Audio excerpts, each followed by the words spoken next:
Mi scuso signore e signori, buonasera.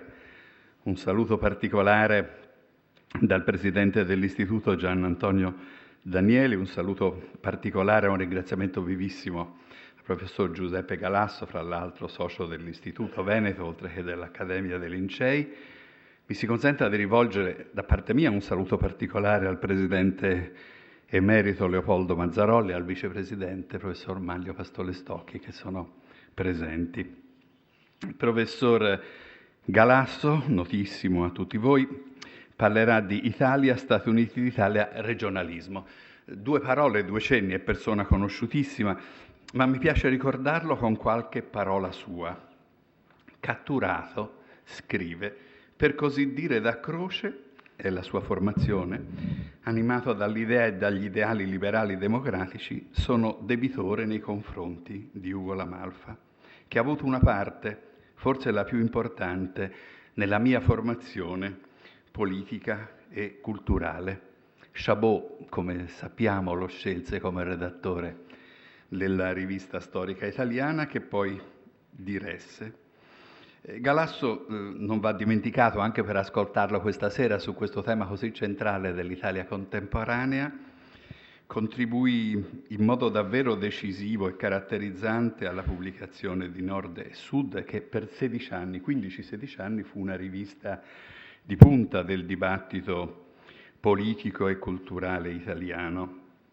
I suoi studi sono stati sempre intrecciati a un impegno politico, a un'attenzione ad essere presente nel dibattito culturale. Ha diretto Prospettive 70, fondato da Elena Croce, ha fondato e diretto l'Acropoli. E i suoi interessi sono vastissimi. Credo che ricordarli sommariamente serva a capire anche il percorso del suo ragionamento di stasera. Cominciò a studiare problemi di storia medievale del Mezzogiorno d'Italia, anzi meglio, cominciò a studiare le città campane dell'Alto Medioevo e poi, sempre nell'ambito del Mezzogiorno, un riferimento ineludibile, i suoi studi. Regno di Napoli sotto Carlo V, le finanze del regno nella prima metà del XVII secolo. Dice e ripete anche recentemente, anche oggi sul Corriere, non ho mai creduto alla storia universale, neppure alla storia globale, ma ha sottolineato sempre che bisogna avere il senso del problema della contestualizzazione, ricostruire i fatti e interpretarli. È stato un maestro, un'espressione che il mio non voleva che si usasse, Giovanni Spadolini, come sai. Per comprendere lo studioso, credo che convenga rileggere, tra i tanti libri, quello che forse lo rappresenta di più, nient'altro che storia. Ha partecipato a numerose imprese editoriali, è stato il segretario del Comitato Scientifico della Storia di Napoli, diretta da Pontieri, uno dei suoi maestri che ricorda spesso, mi pare con qualche vena di commozione. E poi diresse con Rosario Romeo la storia del Mezzogiorno, fondamentale. Ha diretto e ideato, prima, la storia d'Italia della UTET. Si è sempre occupato di vicende cruciali nel lungo periodo, anche dell'8-900, protagonisti, idee, e 2 libri ha fatto pubblicare di recente nella collana della Salerno Editrice, che sono utili anche per capire i temi di oggi. Le origini del dibattito su Italia Unita, decentramento, autonomia, centro-periferia, federalismo, confederazione dimenticata. I 2 volumi sono Il Cavour di Viarengo e Il Napoleone III di Rienzo, che molti di voi hanno letto. Collabora a vari giornali, ha fatto un'attività politica nella sua città, assessore, per lungo tempo consigliere Napoli, comunale, 10ª e 11ª legislatura, sottosegretario per lungo periodo prima ai beni culturali e in quel tempo autore dei famosi Galassini e poi di una legge davvero fondamentale nel 1985. A Venezia ha avuto un ruolo anche particolare come presidente della Biennale per qualche anno, collabora regolarmente a molti quotidiani, oggi sul Corriere, replicando a Le Goff a proposito del suo libro sull'idea di denaro nel Medioevo e sul concetto di economia, scrive: o il passato lo facciamo nostro, dominandolo e spiegandolo, ma ben intesa, senza anacronismi e alterazioni deformanti, o la storia e il bisogno di essa non hanno senso, anzi, neppure nascono. È un criterio che credo impiegherà anche stasera per illustrarci questa storia di queste decisioni fondamentali prese fra 60 e 61, ma già con leggi che orienteranno tutto il periodo successivo per decenni, già approvate per decreto nel 1859. Un'idea alterna questa di federalismo che vedremo riproposta con le leggi crispine, un'idea di unità messa in forza all'inizio degli anni 90, alla fine del XIX secolo, quando al nord qualche protagonista della vita politica e culturale parla addirittura di secessione. A quel tempo un libro famoso di Fausto Fonzi, Lo Stato di Milano, dà un po' il clima, le tendenze di una crisi grave dello Stato liberale e dei dibattiti che allora l'animarono. Nel primo dopoguerra il tema fu ripreso da qualche partito e movimento, ma fu soltanto con la Resistenza nelle riviste del 44-45 che il tema dell'organizzazione dello Stato, dell'organizzazione amministrativa e legislativa viene ripreso. Dal 1865 sono passati 60 anni. Oggi il tema è riproposto, ma in una maniera radicalmente diversa. Grazie di spiegarci come.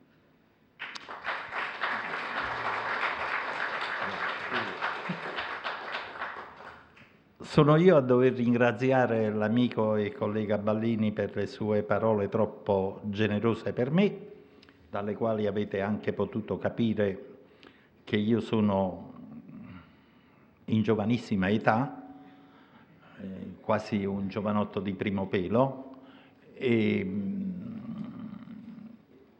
devo ringraziare anche l'Istituto Veneto che non solo mi ha onorato dell'associazione adesso, ma mi tiene benignamente presente nelle sue varie iniziative che costituiscono per me un motivo ricorrente, uso proprio il termine così, un motivo ricorrente di piacere, il piacere di venire a Venezia, anche solo respirare per qualche ora l'aria di questa città così singolare, dove ho abitato per alcuni anni, dal 78 all'83, come presidente della Biennale, e dove ho lasciato e ritrovo sempre una traccia di amicizie, di relazioni culturali, professionali o semplicemente umane che mi rendono Venezia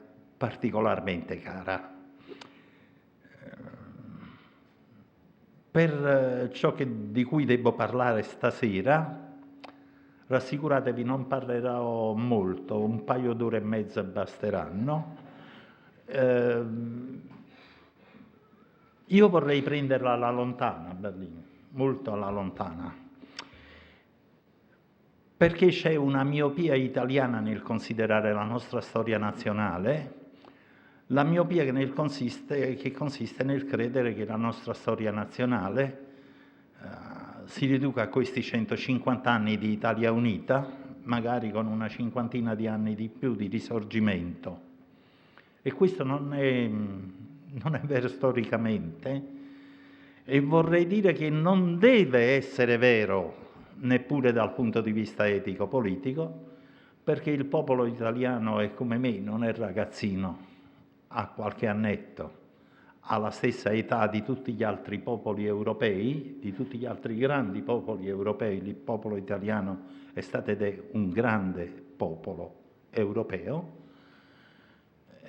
e ha la rispettabile età di 1300, 1400, 1500 anni, 1200 anni, un secolo in più o in meno, non è il caso di formalizzarsi. E le radici del ragionalismo italiano affondano largamente nella struttura della storia italiana. Questo è un punto assolutamente fondamentale, perché già le matrici del regionalismo risorgimentale e del suo sboccare nel regionalismo poi posteriore hanno due componenti. Una che ha appunto le radici sue nella struttura della storia italiana, l'altra che è nel contesto politico-diplomatico del movimento nazionale italiano del Risorgimento. Vediamo rapidissimamente questa struttura della storia italiana. Io ho sempre cercato di affermare una cosa che nella storiografia italiana è sempre stata ben presente, ma non è molto presente nella cultura storica corrente, oppure quando vi è presente viene facilmente deformata, cioè la caratteristica multinazionalità della storia nazionale italiana. L'Italia è nata e si è sviluppata come una nazione multinazionale, dirò poi il perché. Questo ha reso il problema dell'unità nazionale in Italia sempre difficile, quando era realmente all'attualità del movimento storico e quando non lo era affatto. E nell'Italia la contrapposizione tra la prospettiva unitaria e le prospettive pluralistiche è una contrapposizione antica. Non è nata nella nostra Repubblica negli ultimi 50 anni e neppure nell'Italia unita, è antica. Io mi fermo su due momenti che sono già tardi essi stessi rispetto all'evoluzione dei fatti. Pensate ad esempio all'Italia della prima metà del Quattrocento, che è dominata dallo sforzo espansivo di Milano, che in parte riesce, in parte fallisce, e fallisce grazie alla potente alleanza di Firenze appunto con Venezia. Fu il momento in cui Venezia guadagnò Brescia e Bergamo, che poi rimasero con la Repubblica sino alla fine, e che certo non erano venete, erano province linguisticamente e culturalmente lombarde. E la contrapposizione tra Firenze, che era meno potente di Venezia, ugualmente ricca ma meno potente di Venezia, ma era la testa pensante per Venezia si trattava soprattutto di vincere le mire espansionistiche milanesi. Il Doge scrisse una lettera appunto a Firenze dicendo conculchemo sto enemico comune. Io lo dico con accento napoletano, ma voi certamente lo potete tradurre in più corretta pronuncia.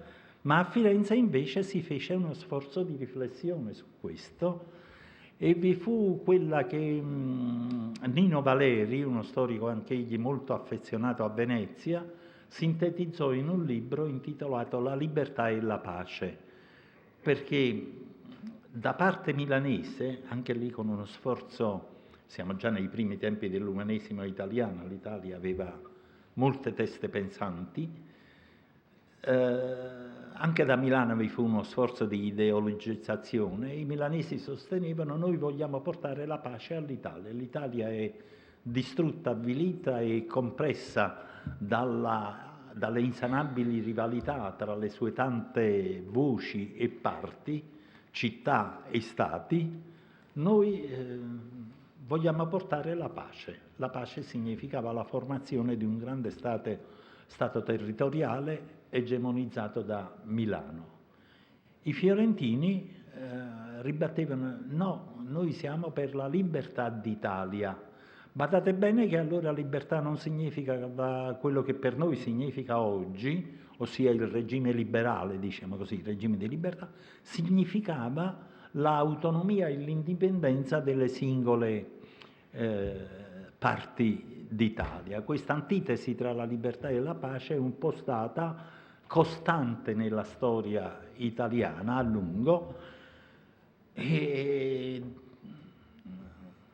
singolare e anche estremamente interessante e importante notare che un secolo dopo la contrapposizione Milano-Firenze all'insegna della libertà e della pace troviamo due fra le maggiori menti italiane di ogni tempo, due fra i più robusti cervelli italiani, Machiavelli e Guicciardini, che discutono di questo, perché Machiavelli dice che è guaio che l'Italia non è sufficientemente unita e auspica uno principe, come parla lui, che la unifichi e la metta in condizione di resistere alle invasioni dei barbari, cioè delle grandi potenze europee, per cui l'Italia è offesa, battuta, umiliata e così via, e Guicciardini che rispondono: l'Italia è sempre stata plurale, io traduco ovviamente con parole mie il pensiero di Guicciardini, sempre stata plurale, la pluralità non è un malessere dell'Italia, è una risorsa dell'Italia, è un lato positivo della storia italiana. Noi non avremmo realizzato una civiltà italiana così molteplice, dinamica e forte se non vi fosse stata questa pluralità. In realtà, quando si parlava di queste cose, quando milanesi e veneziani si opponevano, fiorentini e veneziani si opponevano a Milano, e quando, ancor più quando ne parlavano Machiavelli e Guicciardini, era già tardi per la formazione in Italia di un grande Stato territoriale. Nessuno pensava a unificare tutta la penisola dalle Alpi al canale di Sicilia, neppure per idea. Si aspirava a formare un grande Stato territoriale che comprendesse la maggior parte possibile dell'Italia, anche perché si avvertiva una contraddizione paralizzante. L'Italia era allora il primo paese d'Europa per floridezza economica e per altezza della sua civiltà culturale. Gli stranieri venivano in Italia a studiare e ad apprendere, non venivano come verranno poi sempre per il Grand Tour, perché l'Italia era un bel paese, aveva memoria di antichi, no, venivano come noi oggi andiamo nelle università inglesi e americane, che sono le più avanzate del mondo, ad apprendere e a formarci. Così venivano in Italia. In Italia si è laureato uno dei più grandi intellettuali europei, per esempio, Erasmo di Rotterdam, che si laureò a Torino. Vero è che qualche maligno insinuò allora che egli andasse a laurearsi a Torino perché all'Università di Torino di allora, siamo tra 400 e 500, ci si laureava un po' più facilmente che altrove, però questa è una malignità e la lasciamo stare. Ma in realtà le carte essenziali per formare un grande Stato unitario in Italia si erano giocate fra il 1250 e il 1350. Il 1250 è l'anno della morte di Federico II, il grande imperatore del Sacro Romano Impero, che non si chiamava ancora Sacro Romano Impero, ma si chiamava già Romano Impero, il re di Sicilia anche, cioè dell'Italia meridionale. Tra la data della sua morte, il 1250, e la metà più o meno del 300. La metà del 300 è l'epoca in cui, con l'arcivescovo Giovanni Visconti e con gli altri visconti signori di Milano, suoi successori nel dominio della grande città lombarda, cominciano gli sforzi milanesi di egemonia. Però che cosa era accaduto? Che in quel secolo, tra il 1250 e il 1350, vi era già stata una forte selezione degli stati italiani e si erano costituiti dei forti nuclei territoriali, tutti troppo deboli per poter pretendere di unificare essi la penisola, ma tutti sufficientemente forti per impedire che li unificassero gli altri. Le parole che io ho usato adesso per tutti gli stati italiani furono usate da Machiavelli per la Chiesa. Machiavelli faceva una vera crociata ideologica nelle sue opere contro la Chiesa, appunto, che ambiva alla signoria d'Italia, che non la poteva raggiungere perché non aveva la forza di farlo, però aveva la forza per impedire che altri lo facesse. Machiavelli vedeva perciò nella Chiesa il fattore negativo della storia italiana, quello che aveva impedito una almeno parziale e sufficiente unità per figurare sulla scena europea, però bisogna riconoscere che quello che Machiavelli rimproverava alla Chiesa, a Roma, al Papa, allo Stato della Chiesa, eccetera,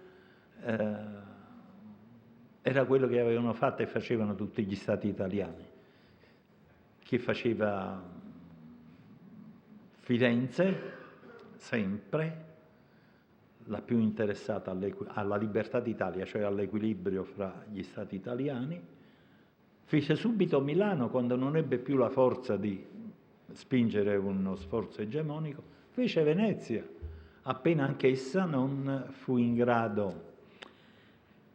Quindi, quando cominciò questa fase di ricerca di egemonia in Italia da parte degli Stati italiani, questi Stati italiani si trovarono ad avere a che fare con altri Stati italiani troppo consolidatisi nel frattempo per permettere una facile unificazione politica.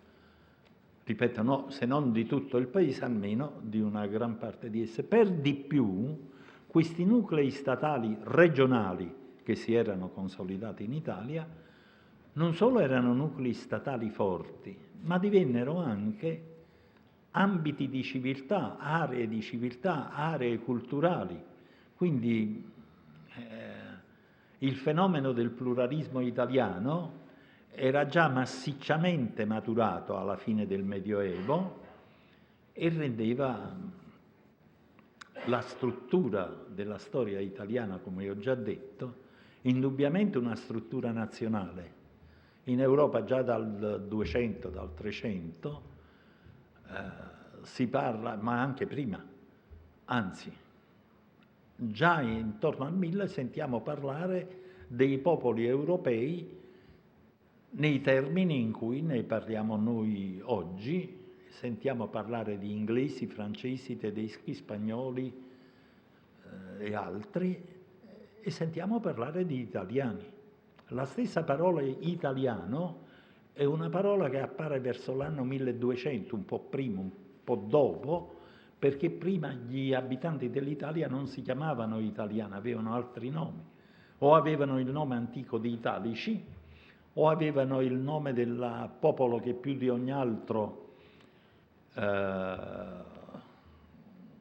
occupò la scena politica italiana, cioè i Longobardi. Quando a Torino, quando a Parigi voi trovate Rue des Lombards, quando a Londra trovate Lombard Street, quando in altre città europee trovate le vie dei Lombardi, quei Lombardi sono gli italiani. E io, detto per inciso, non ho mai capito perché la Lega Nord, che si definisce Lombard, si rifà ai lontani Celti e non parla mai dei Longobardi, dai quali i Lombard prendono il nome. Forse questo appartiene ai segreti e alle profondità della cultura storica della Lega, e bisogna fermarsi lì, insomma. Ecco, questo è tanto vero che quando a cercare un grande spazio politico in Italia non furono più i piccoli e relativamente deboli stati italiani, ma le grandi potenze europee, una Francia, una Spagna, un'Austria, neppure allora fu possibile raggiungere l'unità del paese politica. I paesi che più dominarono in Italia furono indubbiamente la Spagna e l'Austria. La Spagna aveva il Ducato di Milano, aveva acquistato il Marchesato di Finale sulla costa ligure, molto importante per le sue comunicazioni, si era fatto uno Stato nuovo, lo Stato dei Presidi sulla costa toscana, in un posto molto bello, a Porto Ercole, Porto Santo Stefano, aveva un piede a terra all'Elba, occupava Piombino, questo era lo Stato dei Presidi. Poi avevi il Regno di Napoli, il Regno di Sicilia e il Regno di Sardegna, quindi praticamente occupava il 40-45% dell'Italia. Casa d'Austria di Vienna ebbe pure qualcosa in più, perché quando essa raggiunse il massimo della sua potenza sotto Carlo VI, nella prima metà del Settecento, Carlo VI era signore di Milano, anche Mantova era passato agli austriaci, aveva prima il Regno di Napoli e il Regno di Sardegna, poi cambiò la Sardegna con la Sicilia, allora si facevano questi mercimoni con ben scarsa considerazione delle realtà e delle volontà dei popoli, come sapete, e non era tutta l'Italia. Forse più di tutti si avvicinò a questo obiettivo Napoleone il Primo, il Grande, che era re d'Italia, un regno che occupava gran parte dell'Italia centro-settentrionale, aveva annesso all'impero francese varie regioni italiane, Piemonte, Liguria, poi anche la Toscana, poi anche Roma, che proclamò seconda capitale dell'impero e diede al suo figlioletto, il futuro duca di Reichstadt, il titolo di re di Roma, e aveva collocato, come faceva lui, a Napoli una sua sorella, e prima il suo fratello e poi una sorella, e quindi il cognato Gioacchino Murat. Però sempre c'era questa difficoltà di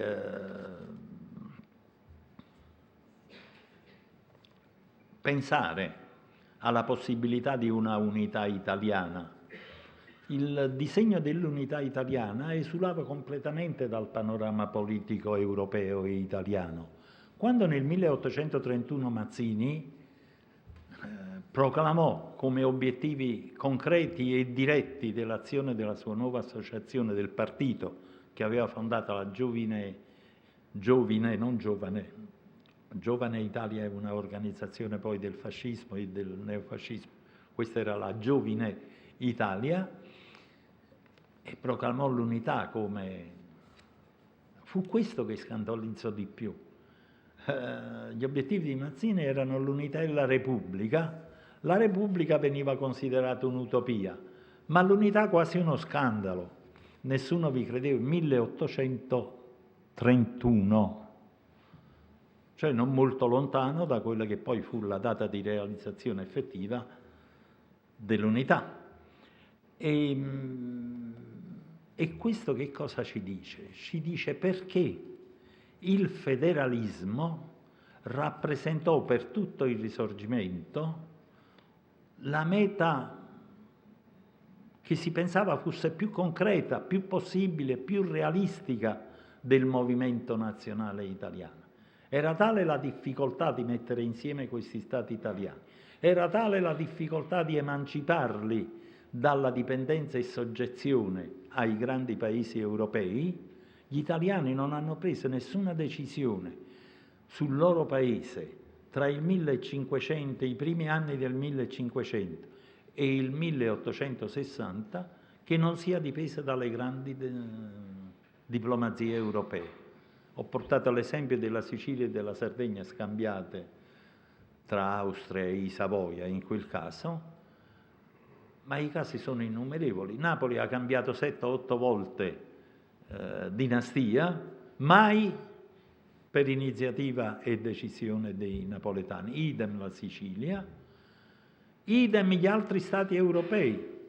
C'è stato qualcuno che ha detto, è stata la Toscana a decidere che, estintasi la dinastia dei Medici, subentrasse quella degli Asburgo-Lorena? A me non risulta. C'è stato qualcuno che ha detto che la Lombardia doveva passare dagli spagnoli agli austriaci, dagli austriaci ai francesi e a Napoleone, e poi tornare nel 1815 all'Austria? I lombardi hanno fatto questo? Non risulta, e così via. Anche che Venezia perdesse la sua indipendenza nel 1797 si capisce per come era ridotta Venezia e per il gioco della politica europea e italiana, e anche per la presenza ingombrante di quel signore che già ho ricordato che era Napoleone I, no? Che poi divenne, allora era ancora il generale Bonaparte, aveva già cambiato nome perché il nome originario era Buonaparte e quando si chiamava ancora Bonaparte in Francia avevano formulato un epigramma feroce contro di lui. I francesi non sono tutti ladri, ma Bonaparte sì.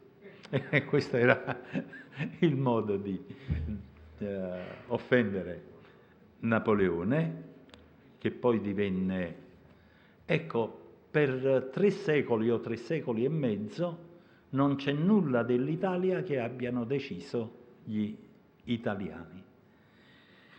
Ecco perché il federalismo apparve una prospettiva praticabile, era più facile mettere insieme con un vincolo federale anziché col vincolo unitario sognato e promosso da Mazzini, perché questo rispondeva a questa struttura nazionale, multinazionale, di nazione multinazionale, che era propria dell'Italia, e rispondeva anche agli interessi della diplomazia europea, che poteva tollerare una forma di associazione tra gli Stati italiani, ma difficilmente avrebbe tollerato una egemonia totale, una formazione di un grande Stato italiano, e soprattutto non lo avrebbe tollerato se questo Stato italiano, grande Stato italiano, fosse caduto o fosse dipeso dall'influenza e dal controllo di qualche grande potenza europea. Quindi il federalismo fu fino a tutte le prime fasi del Risorgimento italiano la sola prospettiva di unificazione del paese, ed era una prospettiva che salvava appunto questa divisione politica in stati regionali che era propria dell'Italia. Stati regionali poi non era neppure, non è, gli storici l'adoperano ancora, ma è un termine sbagliato. Lo Stato della Chiesa, come diceva qualcuno, era un sine nomine monstrum. Questo è un emistichio virgiliano, un mostro senza nome per varie ragioni, ed era uno Stato interregionale perché con i nostri criteri, Romagna, Emilia, Umbria, Marche, Lazio. Il Regno di Napoli, idem, aveva una struttura interregionale. Comunque, chiamiamoli Stati regionali, il federalismo sembrava, di qui la grande funzione che nella storia italiana ha avuto Vincenzo Gioberti, che è un nome che si studia a scuola ma non viene associato solitamente ai grandi esponenti del movimento nazionale italiano, e non è giusto, perché Gioberti fu l'autore della prospettiva politica che ebbe più successo in Italia fino al 1848, fra il 1830 e il 1848, ossia nella fase centrale del Risorgimento, perché Gioberti aveva escogitato per l'Italia una soluzione federale, una federazione presieduta dal Papa, e quindi aveva gettato un ponte tra la causa nazionale italiana e i cattolici, il che per il successo di un movimento politico in Italia, non so oggi, ma allora certamente era decisivo, ma aveva gettato anche un altro ponte, non solo con i cattolici, ma anche con i moderati, perché proprio il Risorgimento cominciò a provare che in Italia vince chi porta con sé la grande opinione moderata. I liberali hanno vinto nel Risorgimento perché hanno trascinato con sé i moderati. Il fascismo vinse perché catturò l'opinione moderata, non dico dell'Italia post-fascista perché non lo dico. Dunque, lanciò questi due grandi ponti, e l'adesione dell'opinione pubblica italiana a questa prospettiva federale, conciliabile col cattolicesimo e conciliabile con l'opinione moderata italiana, fu la ragione per cui Gioberti ebbe una popolarità enorme, ma fu anche la ragione per la quale la causa nazionale si accreditò largamente in Italia come causa appunto federale. Poi venne il 1848. Non che in Italia vi fosse solo un federalismo giobertiano con i caratteri che ho detto, era anche un federalismo democratico, con esponenti insigni. Io faccio un solo nome, ma basta, credo, Cattaneo. Cattaneo, che è un altro personaggio molto interessante come Gioberti, perché Cattaneo aveva cominciato col coltivare l'idea di un grande sviluppo della sua Lombardia. Ha scritto sulla Lombardia cose di una profondità e di una larghezza di vedute appena credibili. La prospettiva della sua Lombardia lo vedeva nell'ambito del grande impero austriaco, come un grande mercato europeo in cui la Lombardia... E poi si dovette persuadere che quella non era una prospettiva realistica, ed è così che lui tra il 1835 e il 1848 passa da una visione appunto di inquadramento delle esigenze lombarde, che per lui erano quelle preminenti nel quadro dell'impero austriaco, a una visione italiana dei problemi della Lombardia e di tutta l'Italia in chiave federale. In questo federalismo democratico erano accentuate note che non erano destinate a portare su queste posizioni l'opinione moderata, come dice il fatto stesso, che si trattasse in generale di democratici di forte ispirazione. Però indubbiamente fu il federalismo giobertiano che prevalse, per naufragare nel 1848-49. Il 48-49, questo lo dobbiamo tenere presenti per quegli anni che Ballini ricordava come instaurazione dell'ordinamento dello Stato unitario in Italia dopo il 60. Perché l'ordinamento unitario non nasce dal niente. Questo è un punto, se non si chiarisce questo, non si capisce niente. Nasce da una profonda esperienza storica, nasce dalle drammatiche esperienze della storia italiana, pre-1848, ma soprattutto dal 1848-49 in poi, quando si vede che la via federale non è possibile, quando si vede che in Italia non si può far conto su niente. Su chi si faceva conto? Sui duchini di Parma e Piacenza e di Modena e Reggio o di Lucca? Sui granduchini toscani della famiglia Asburgo-Lorena, che erano vassalli di Vienna e dipendenti dal Cenno di Vienna? Su chi si faceva sulla dinastia borbonica di Napoli, famosa per dire e smentire ciò che diceva, e per altri motivi? Non si poteva fare. C'era un solo Stato italiano che aveva un esercito e dal 1848 aveva anche un regime politico liberale, che aveva adottato nel 1848 la bandiera italiana, che con la bandiera italiana aveva sostenuto due guerre, una nel 48 e una nel 40, cioè la stessa guerra con l'armistizio.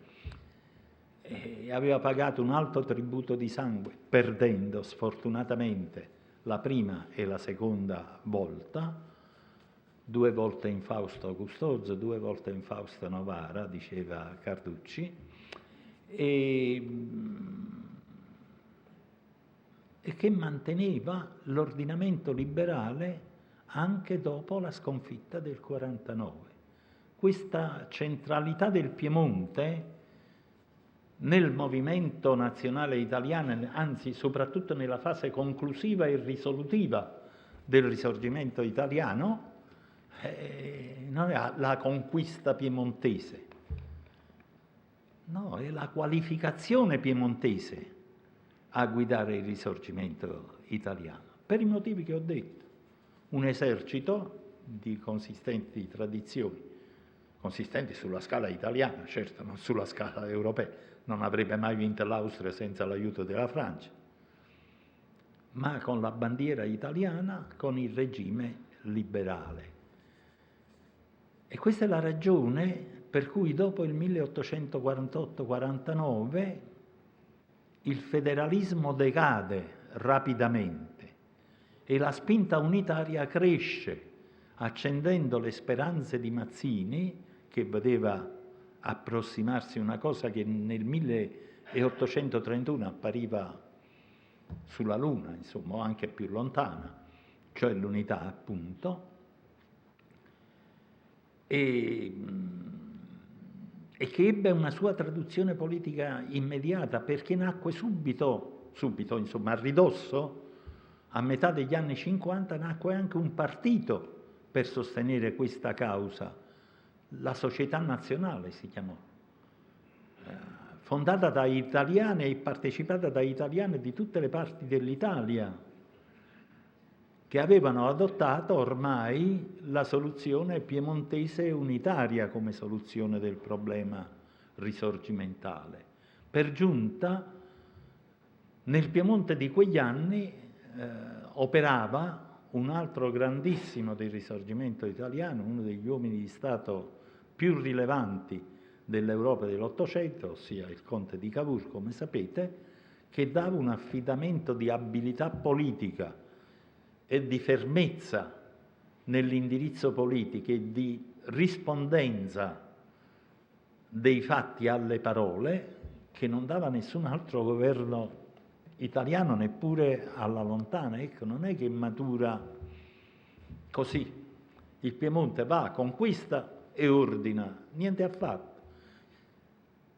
Chi legge le cronache italiane degli anni 1849-1859, quello che nei testi che abbiamo studiato alla scuola elementare dice il decennio di preparazione, una boiata delle solite che si trovano nei libri di scuola, niente preparazione, quella era già la nascita dell'Italia. Se si guarda il mondo degli esuli italiani in Piemonte, negli anni 50, si rimane semplicemente impressionati, colpiti profondamente dal fatto che quella è già tutta l'Italia. Siciliani, napoletani, veneziani, degli stati pontifici, toscani, lombardi a non finire. Ed erano esuli che il governo piemontese sosteneva in gran parte, non tutti, perché alcuni erano mazziniani e repubblicani, quindi andavano compressi, ma insomma l'Italia è già viva come nazione che si vuole e si sente tale prima del 1859, nel Piemonte. Non è casuale dunque questa soluzione unitaria del 1800, dopo il 1861. E poi, tra l'altro, tra il 1859 e il 1860 le cose si svolsero in modo da togliere ogni probabilità di soluzione federale del problema italiano. L'unità italiana, ancora nel 1859, le grandi diplomazie europee non la volevano. Non solo non la voleva l'Austria, e questo si capisce fin troppo, ma non lo voleva la Francia. Napoleone appoggiò l'Italia, il Piemonte e quindi l'Italia, pensando che in Italia vi sarebbero stati 3 regni. Ritorna questa tripartizione dell'Italia di cui abbiamo sentito parlare largamente ai nostri giorni, un regno dell'Alta Italia, con i Savoia, eccetera, eccetera, un regno dell'Italia centrale sotto un Bonaparte e un regno dell'Italia meridionale sotto Murat, un murattiano. E quindi un'Italia col triregno, non col triregno pontificio, ma con... Non voleva l'unità italiana all'Inghilterra, perché l'Italia è una grande penisola nel Mediterraneo naturalmente l'Italia era una quantità assolutamente trascurabile per l'Inghilterra, che era allora la massima potenza mondiale, ma l'idea che vi fosse un nuovo grande Stato europeo non andava a genio alla diplomazia inglese. Non la vedevano bene i tedeschi, non gli austriaci, i tedeschi di Germania, come dicono gli attori comici. Per esempio i prussiani, anzi in Germania c'era un vivo risentimento, specialmente dopo il 1859, perché si erano perdute terre dell'impero, tali erano considerate la Lombardia e il Veneto. Non la voleva nessuno questa unità italiana ancora nel 1859. Ma il modo come si svolsero le cose poi tra il 59 e il 60 resero possibile l'unità. Da questo punto di vista, decisiva in ogni senso fu l'azione di Garibaldi. Noi abbiamo un'idea un po' folclorica di Garibaldi, ma Garibaldi, che di elementi folclorici non mancava, anzi abbondava, il poncio, il cappello, la barba, i capelli rossi, insomma, tutto quello che si vuole. Qui si fa l'Italia o si muore. Però era un uomo, era una personalità di grandissima statura. Diceva Indro Montanelli che gli americani erano stati capaci di montare una epopea americana con la leggenda del Far West, le guerre indiane, i pionieri, l'impero della legge, la forza, eccetera. Cioè, diceva Montanelli, sul nulla. E come spesso diceva Montanelli, era una sciocchezza. Però era vero che spesso accadeva a Montanelli, era una sciocchezza, perché non è stata una piccola cosa la costruzione dell'West americana e il completamento degli Stati Uniti. Mentre diceva Montanelli, e in questo aveva ragione, noi abbiamo in Italia l'epopea garibaldina e non siamo stati capaci neppure di alimentare la millesima parte di quello che per il cinema americano è stato il western. Con tutto che il garibaldinismo si presta a questo, quello ha combattuto dappertutto, nelle Americhe e nell'America meridionale, come sapete, in più paesi dell'America meridionale, dove è tuttora ricordato, in tutta Italia, combattuto nel 59, nel 60, nel 66, è stata ad Aspromonte a Mentana, è stata in Francia, a Digione, nella guerra franco-prussiana del 1870-71, che fu un disastro per la Francia. L'unica vittoria, l'unica sconfitta che i tedeschi riportarono fu quella, modesta ma effettiva, che inflisse loro Garibaldi a Digione. E era tale il suo nome che quando scoppiò la guerra di secessione negli Stati Uniti per la ragione della schiavitù, da abolire negli Stati del Sud sotto quell'enorme personalità che fu Abramo Lincoln, lui subito pensò di accorrere anche in America, probabilmente avanzò e Lincoln era favorevole, probabilmente avanzò delle pretese, diciamo così, eccessive circa il comando da tenere nell'esercito americano. Non se ne fece nulla, ma questo dice, quando arrivò a Londra, le 2 o 3 volte che fu a Londra, e in particolare dopo ovviamente la spedizione dei 1000, si sconvolse Londra, i festeggiamenti, inauditi. Quindi una personalità eccezionale, un po' avventurosa. L'impresa di Aspromonte fu un gravissimo errore, molto pericoloso per l'Italia, appena unita. L'impresa di Mentana, un po' meno pericolosa, ma non scherzava neppure quella. Però era un uomo avveduto e disinteressato. Garibaldi capì che, avendo provocata la caduta dei Borboni nel Mezzogiorno d'Italia, era impossibile realizzare ciò che Mazzini e soprattutto Cattaneo gli erano venuti a chiedere, cioè di non legare subito il Mezzogiorno al Piemonte, diciamo, alla nascente Italia Unita, ma di farne uno Stato a sé per poter poi... Mazzini pensava pure che si facesse subito una Repubblica meridionale, perché Mazzini non scherzava nelle audaci del pensiero, e Garibaldi rifiutò, non perché non credesse alla Repubblica, non perché fosse meno democratico di Mazzini o di Cattaneo, tutt'altro, ma per realismo politico. Spesso questi capi repubblicani ed estremisti, diremmo oggi, del Risorgimento hanno rivelato saggezza politica.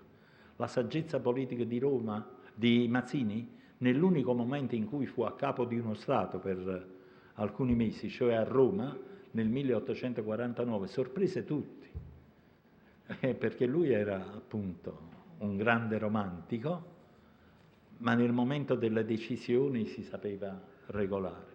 La decisione di Garibaldi di fare al più presto l'unione del Mezzogiorno all'Italia, che già si andava unificando con i plebisciti dell'Italia centrale e della Lombardia, ecco, questo fu decisivo per le sorti della causa unitaria e Garibaldi fece bene. Fece bene perché? Chiediamoci, era possibile il federalismo dopo il 1861? Abbiamo visto che politicamente si era dimostrato impraticabile e che era affiorata la soluzione unitaria con grande forza dopo il 1848-49, perché non è vero che in Italia non si è tentata la soluzione federalistica. Come al solito, chi dice questo è un po' ignorantello, diciamo così benevolmente. La soluzione federalistica è stata tentata e fallì. E di lì, come ho già detto prima, e permettetemi di ricordare ancora, trasse origine sia la soluzione unitaria che la funzione del Piemonte, di quel Piemonte, in quella Italia, in quella Europa, perché si fa un bel parlare in astratto, ma c'è il piccolo inconveniente, che non è solo della storia, è anche della nostra vita individuale, che noi non agiamo nel vuoto, agiamo sempre in un contesto, il quale a volte ci sorride, a volte no, per alcuni versi ci sorride, per altri ci prende a pugni in faccia, e quel Piemonte, in quel contesto europeo, significava l'Italia. Non è la conquista piemontese dell'Italia, è la conquista italiana dell'Italia che si ha dopo il 1849. Domanda, come dicevo, è possibile il federalismo dopo il 1860? Astrattamente sì. E se ne parlò, anche questo. Anche su questo si deve riflettere. Anzi, come scrivevano alcuni colleghi miei di liceo, anche questo va riflettuto. Diciamo correttamente, anche su questo si deve riflettere. Il federalismo fu proposto. Di solito si ricorda Minghetti, giustamente, perché fu proprio autore di un disegno di legge che ordinava lo Stato italiano non nella versione centralistica di tipo francese, che fu poi adottata, ma con ampie autonomie regionali.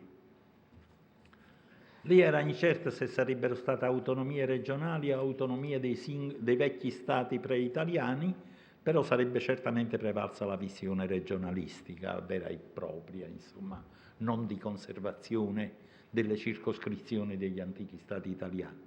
E Cavour la considerò. Qualcuno per questo ha detto anche Cavour era federalista, sciocchezza. Cavour non è mai stato federalista in nessun modo. Quando si pose il problema lo considerò da persona seria qual era e poi lo scartò.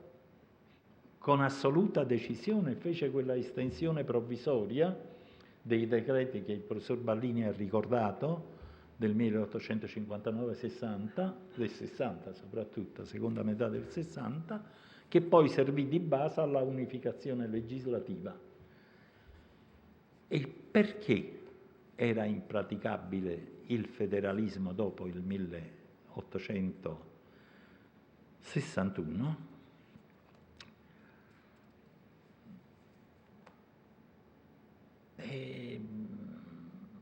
Perché quella Italia neonata, il 17 marzo del 1861, era fragile, era appesa a un filo, aveva una doppia fragilità, interna ed esterna. Vediamo all'estero, vediamo la fragilità esterna. Innanzitutto c'era l'Austria sempre.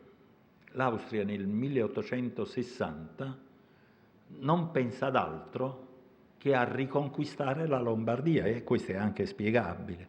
E l'Austria era una delle grandi potenze europee, che decidevano le cose d'Europa.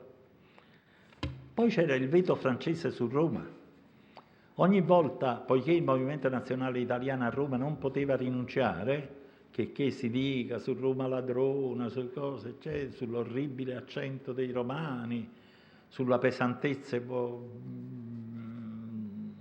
romana, anche della cucina romana, che tra l'altro a me però piace moltissimo, questo è un altro punto.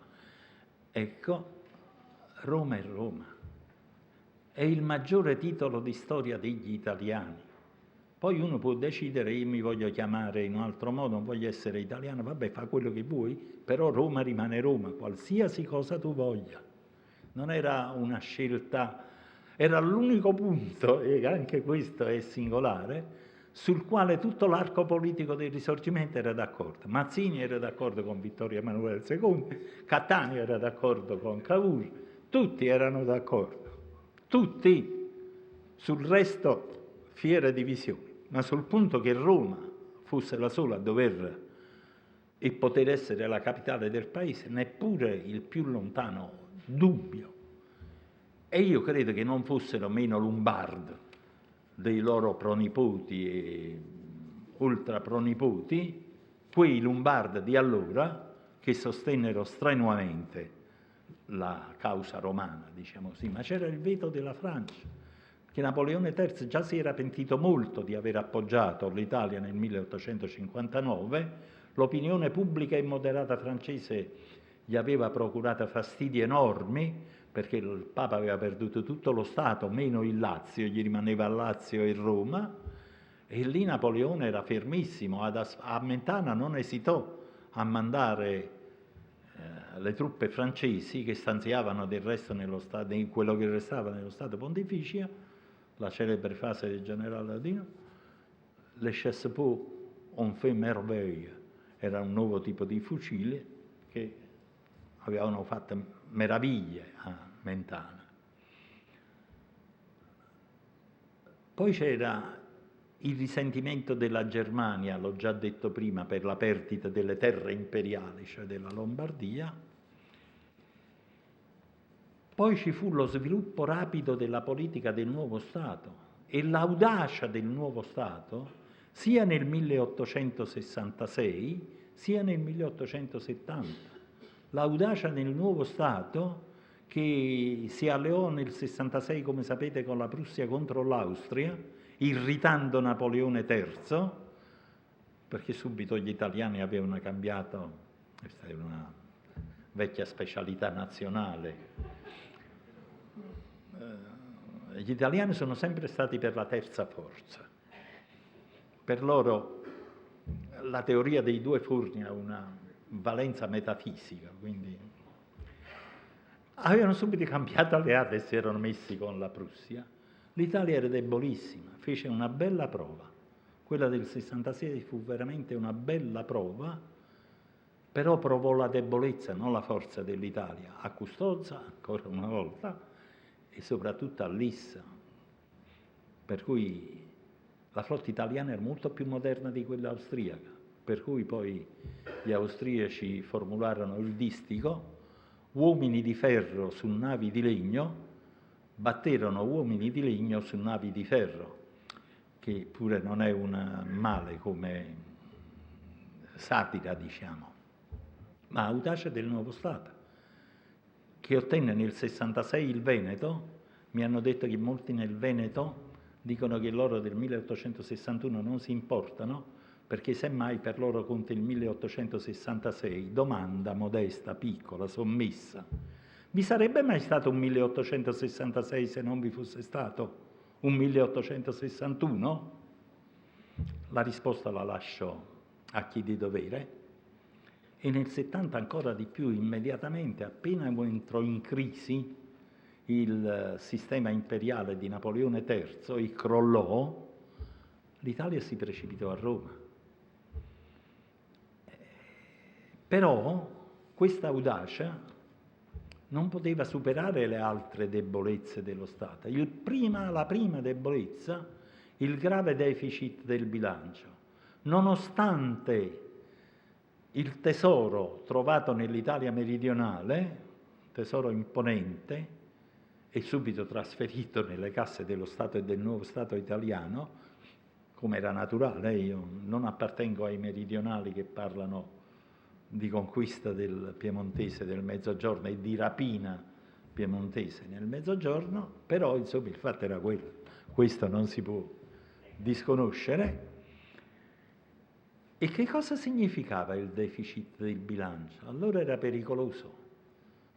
Allora i paesi che non governavano il bilancio e quindi facevano soffrire i loro debiti internazionali venivano posti sotto tutela internazionale.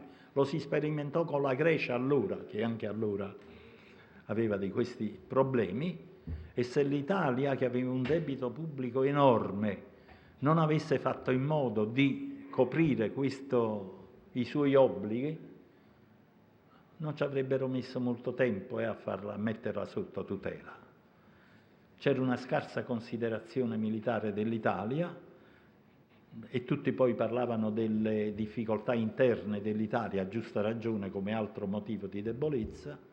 Quindi la considerazione estera dell'Italia era bassa, molto bassa. Se ne ebbero due dimostrazioni imponenti. L'una, che quando si tenne il congresso di Berlino nel 1878, un congresso di straordinaria importanza storica, perché le 5 potenze europee che vi parteciparono si divisero l'Africa e varie altre parti del mondo, l'Italia chiese di partecipare e fu lasciata fuori dalla porta, non era ancora considerata una grande potenza europea. Nel 1881 poi la Francia si impadronì di Tunisi, che era strettamente legata alla Sicilia e all'Italia, e che l'Italia aveva enunciato in certo modo di due umiliazioni che da sole dicono quale fosse la considerazione internazionale dell'Italia di allora e come fosse debole questa considerazione internazionale per ragioni obiettive, non era un disdegno degli altri per l'Italia. E poi c'era la debolezza interna, la fragilità interna. Quel risanamento del bilancio che occupò 16 anni, triste prospettiva per i nostri debiti attuali, comunque dal 1860 al 1876, 16 anni di un fiscalismo feroce e molto spesso ingiusto, perché non c'era una preoccupazione di politica sociale come c'è adesso. Poi c'erano i vecchi ceti dirigenti degli stati preunitari che non tutti si erano rassegnati e pestavano l'acqua. C'era la Chiesa contraria sempre a ogni forma di Stato italiano, anche perché lo Stato italiano è uno Stato moderno e laico, per di più non solo toglieva le terre alla Chiesa, ma proponeva uno Stato moderno e laico. E poi, insomma, c'erano vari altri fattori e era subito fiorito il brigantaggio nell'Italia meridionale, altro mito della dissacrazione risorgimentale di quest'anno, il brigantaggio era brigantaggio, aveva anche un aspetto politico, perché lo fomentavano, i Borboni da Roma lo finanziavano, perché lo sollecitava la Chiesa in gran parte e perché c'erano motivi di disagio, questo sì, sociale, e perché era una vecchia pratica del Mezzogiorno, come del resto dell'Italia. Ogni tanto si scandalizza della storia del Mezzogiorno come se fosse la storia di un paese remoto. Il Mezzogiorno, o piaccia o non piaccia, è un paese italiano. Pascoli, alla fine dell'Ottocento, nella sua splendida poesia romagna, ricordava il passator cortese. Chi era il passator cortese? Un gentiluomo che offriva rinfreschi ai passanti? Beh, insomma. E quindi il brigantaggio assorbì molto delle energie italiane. La preoccupazione politica che lo Stato si potesse disfare era fortissima. Ecco perché la scelta unitaria e centralizzata del 1861 non solo era comportata dalla storia dei 12 anni precedenti di dopo il 1849, ma era comportata dalle esigenze concrete della nuova Italia. Difficilmente la nuova Italia sarebbe sopravvissuta se non avesse stretto i ranghi, diciamo così. E la pronta prova di questo è che, tranquillizzatevi, ho finito, come vi ho detto parlavo 2 ore e mezza, quindi l'ho detto prima. La controprova di questo è che i maggiori sostenitori dell'ordinamento centralizzato di tipo francese, diciamo così, poi non è il caso di esagerare, che i comuni erano autonomi, le province erano, ma insomma, di tipo francese, non furono i piemontesi, furono gli italiani delle altre parti d'Italia, in primo luogo i meridionali, che conoscevano la debolezza della nascente Italia nelle loro e temevano questa, a giusta ragione, la fragilità e la debolezza di questa nuova Italia e la volevano quanto più coesa possibile. E così è nato l'ordinamento dello Stato italiano e che fu poi, diciamo anche questo, attuato per grado. L'unificazione legislativa del 1865, altri provvedimenti sono addirittura posteriori, e insomma c'è una graduale elaborazione della struttura dello Stato unitario. Che cosa ne è venuto fuori? Ne è venuto fuori un risultato rispondente al risultato del Risorgimento. Grandi intellettuali e storici europei hanno definito l'unificazione italiana il capolavoro politico dell'Ottocento. E non erano persone larghe di manica, diciamo così, nel dare di tali riconoscimenti. Cavour, nella tradizione politica e storiografica europea, è confrontata a Bismarck, cioè anzi la coppia Bismarck-Cavour forma l'antitesi tra un tipo di unificazione col ferro e col fuoco, come diceva Bismarck, e un tipo di unificazione che del ferro e del fuoco non poteva fare a meno, perché contrariamente a quelli che molta gente pensa, la storia è come la vita, non è un idillio, e si svolge molto drammaticamente, si svolge anche attraverso la forza, anzi in modo cospicuo attraverso la forza, ma in Cavour c'era il momento della libertà. E il risultato del Risorgimento è stato all'altezza di questo. Innanzitutto non dimentichiamo mai che il Risorgimento non aveva voluto solo l'unità, voleva l'unità per restituire all'Italia un'autonomia internazionale della quale l'Italia mancava da parecchi secoli e che solo con il Risorgimento e con l'unità si dimostrò possibile. ma univa all'unità altri due valori fondamentalissimi. Uno era il valore della libertà. Io ricordo sempre che sul monumento più cospicuo eretto al Risorgimento, cioè al Vittoriano in Roma, fateci caso, guardate il Vittoriano, ha due grandi torri laterali, su quella di sinistra è scritta Patrie Unitati, il latino è pessimo, comunque significa all'unità d'Italia, ma sulla torre di destra sta scritto Civium Libertati, qui anche il latino è buono, alla libertà dei cittadini, unità e libertà furono inseparabili e la libertà fu un valore molto più nuovo e rivoluzionario in Italia di quanto non fosse la stessa unità. E dove era possibile il regime liberale in Italia prima? Dove fu possibile? Poi c'era un terzo valore che dipendeva dal primo, dall'unità. L'unità era fatta per restituire autonomia e dignità internazionale all'Italia, e così era concepita pure la modernità, perché l'Italia era chiaramente percepita come uno dei più arretrati paesi europei. La parte dell'Italia nell'economia internazionale nel 1860, voglio essere benevolo, era molto marginale. Era molto marginale. Dopo 150 anni l'Italia è uno dei paesi più avanzati del mondo.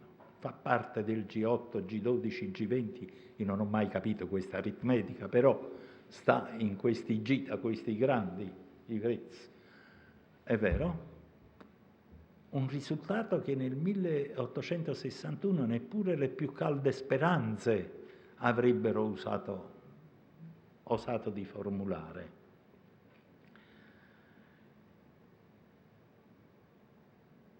E tutto sommato è anche nato uno Stato e una società molto più libera, ma incomparabilmente più libera, incomparabilimente più libera e moderna di quella del 1861. Perdonatemi l'insistenza, incomparabilmente più libera e moderna di quella del 1861. Chi parla di fallimento del Risorgimento, come diceva quel tale, non sanno quel che dicono, mal tradotto che si dicono. E infatti lo dicono male a se stessi innanzitutto. Io, permettetemi questo unico accenno personale, sono maturato agli studi, un secolo e mezzo fa, che si dibatteva sul Risorgimento fatto contro i contadini, contro le classi popolari, fatta dalle classi agiate. Ricordate il Gattopardo, cambiare tutto perché non cambi nulla. Adesso che sono un giovanotto in età più matura, sento parlare del Risorgimento fatto contro gli italiani. È fatto contro i lombardi, è fatto contro i veneziani, è fatto contro i toscani, non parliamo contro i napoletani e i siciliani. Insomma, un Risorgimento fatto contro gli italiani.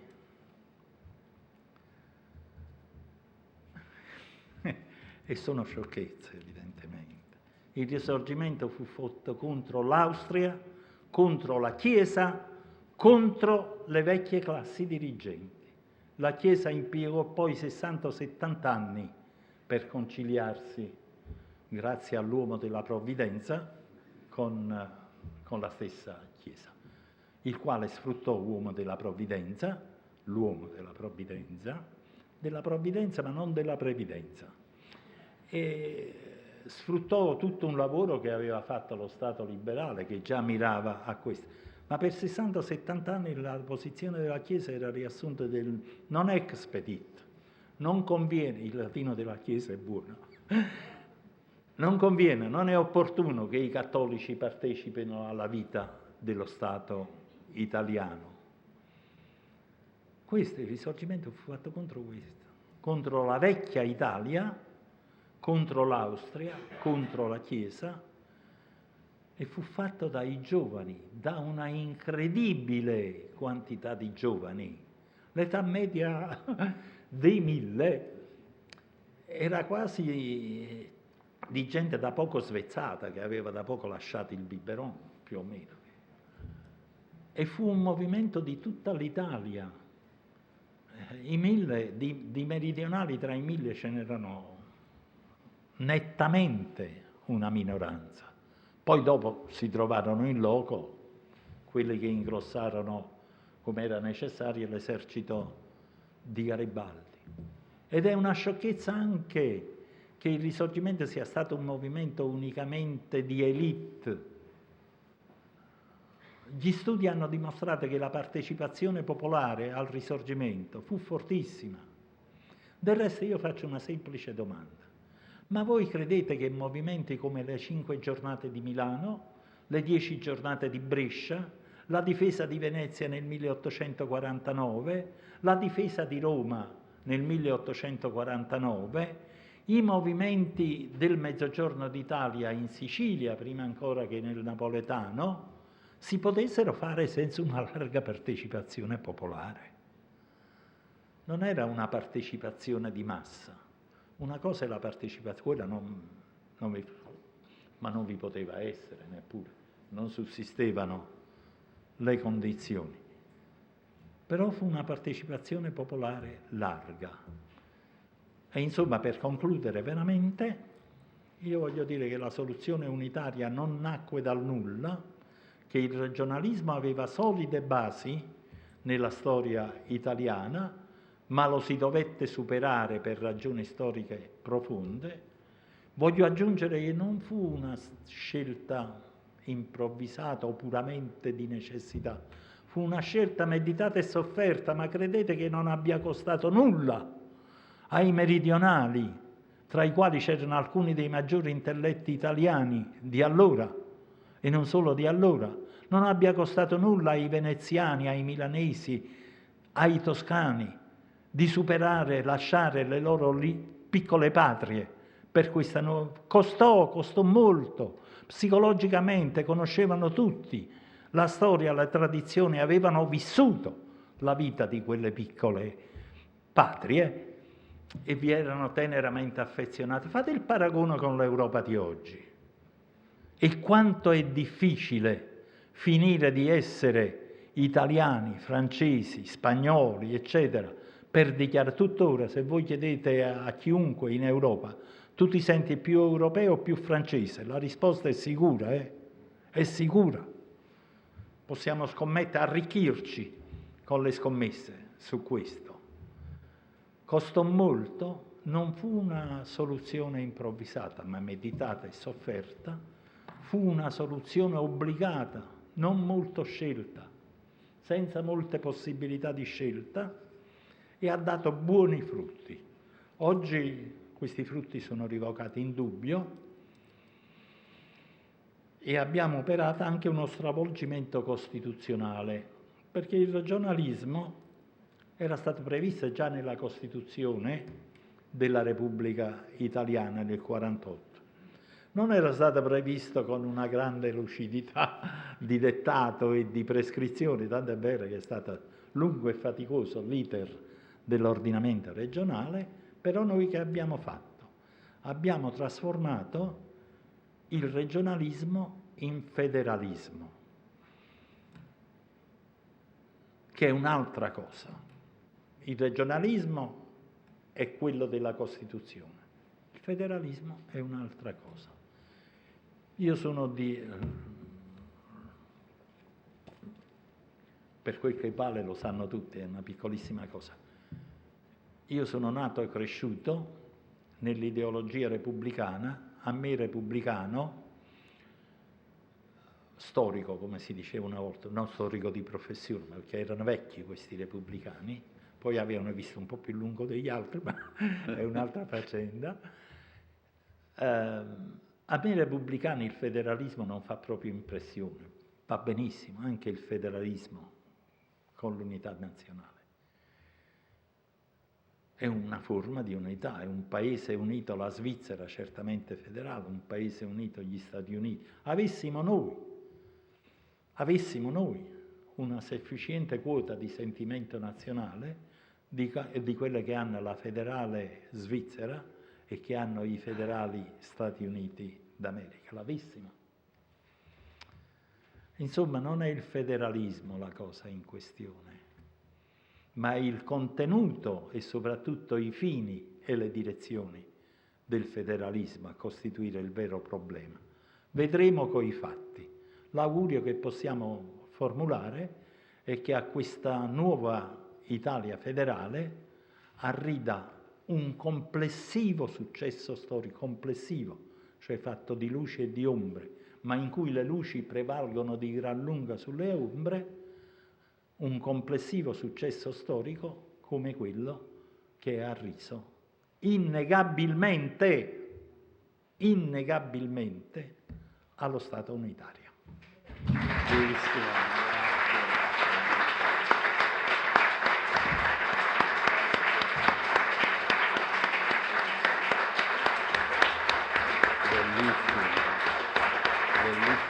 lezione.